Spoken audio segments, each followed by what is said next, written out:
Let's see here. Now that you have spent some time in your customer avatar skin, I'm wearing your skin, it's time to go deep and specific. Answer the following questions as your ideal customer avatar. You need to answer these questions with honesty. I'm going to be brutal. It says be brutal. Be brutal. No holds barred. I'm you. I'm marketing to you. I've gotten inside you. I'm in your attic. What do you secretly fear may be true about your life, either as it relates to this service, product, or to life in general right now? I don't give a shit what you fear. It's not about that. What do you fear? Most people just don't want to be ugly. They don't want to be poor. So it's like craving an aversion. Everyone wants to be rich and having sex all the time. And I really don't care about that because that's just our egos. The idea is, yeah, I can always drive you through fear.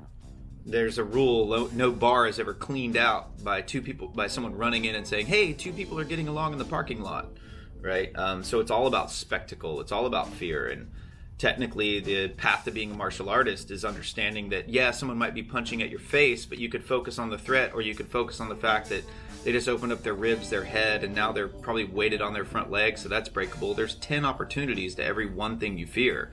Okay, next question. What do you worry about? What keeps you up at night? I sleep like a baby.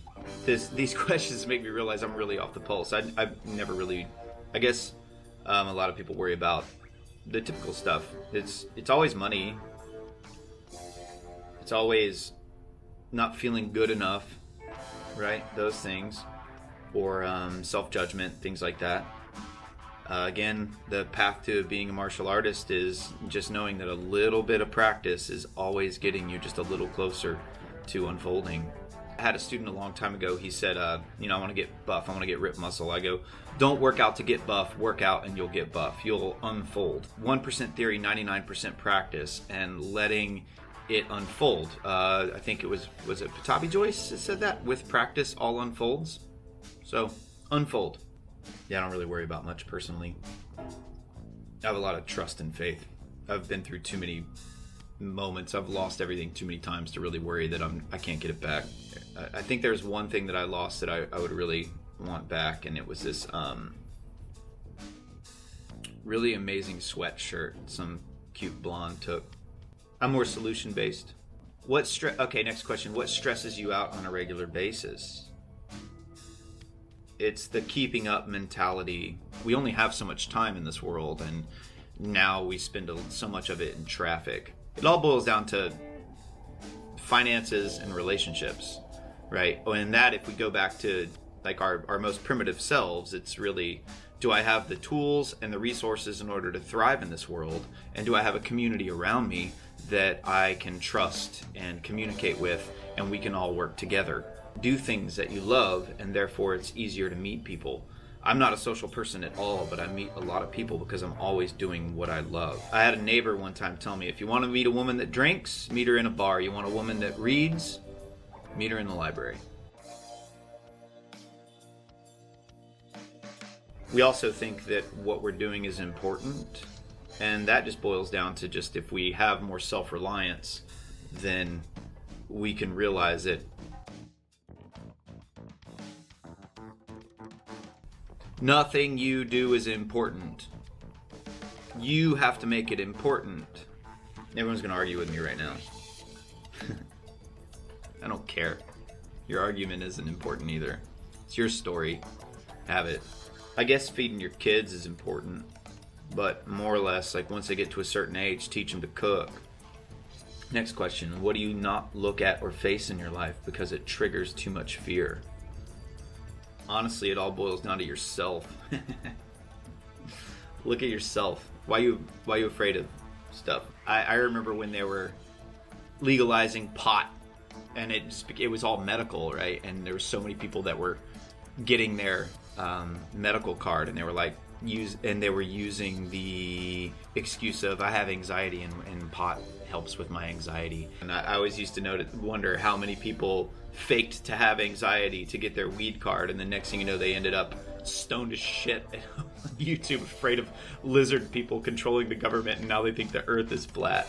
Careful what you wish for, man. The thing that triggers fear, you can blame it on whatever you want, but it's your own damn mind. What's the worst case scenario related to your life situation? The one fear that keeps you up at night. Jesus. This is some fear-mongering stuff right here. Worst case scenario related to, if you got kids, it's probably losing your kids or coming home and they're hanging from their necks. And you lost everything. And, you know, most people, just their biggest fear is shame. But that goes back to yourself. You can only feel shame if you're ashamed. So don't do things that you're ashamed of, right? I've been in that situation before, and I've laid in bed at night, and the thing that kept me awake was thinking about all the shit that I did that day. And I'm like, I don't want anyone to know about that. So then I just said, mental note, in the place of feeling power, I said, I have the power to change my environment. So tomorrow I'm not going to do things that I don't want people to know that I just did. Give or take, like poop some beets. Oh, how do you fear others, such as close friends, family, spouse, clients, would react if they blank found out about your situation? So far, I'm learning that marketing is about fear.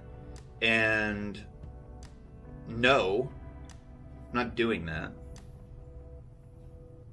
And then I guess we're supposed to inspire you, and you're supposed to look at my face, and you're supposed to think that this is the thing that's going to help you out of that fear. And no, you are the only thing that's going to help you, and that's the path to martial arts, is self-reliance. And it's not self-reliance to be this selfish, like lone wolf walking through the world. It's bringing yourself to communities, and therefore you're of use.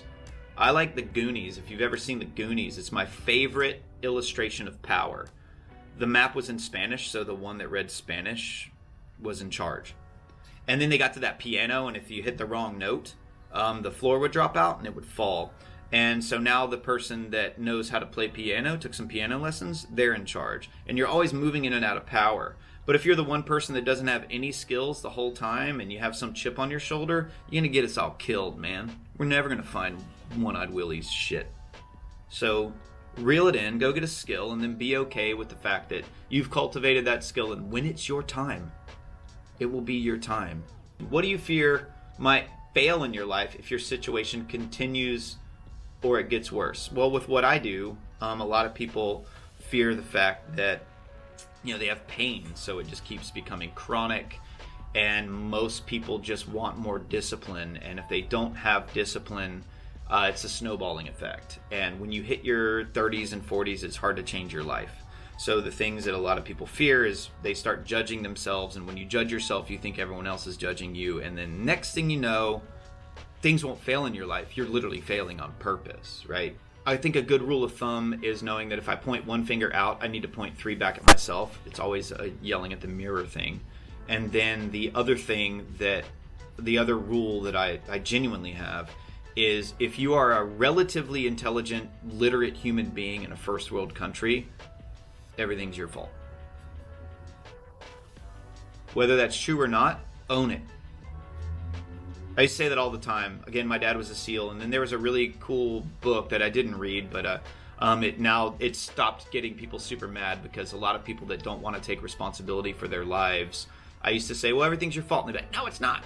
And then there was a book written, I think, called Extreme Ownership, and then they read the book and it inspired them. So read the book Extreme Ownership, and then they realized that if you can at least own your part in everything, then we can get the ball rolling. Because then you can start seeing the fact that there are ways that we can change our environment.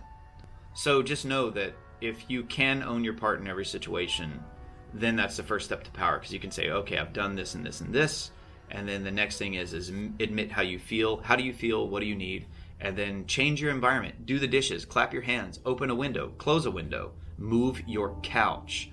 Something. That is the essence of power. Change your environment. Where will you lose power, influence, and control in your life if things don't change or if they get worse? Well, in wellness, you'll just start not trusting yourself, right? I've made all these decisions and they keep unfolding into this. I don't trust me anymore. I need to stop making decisions.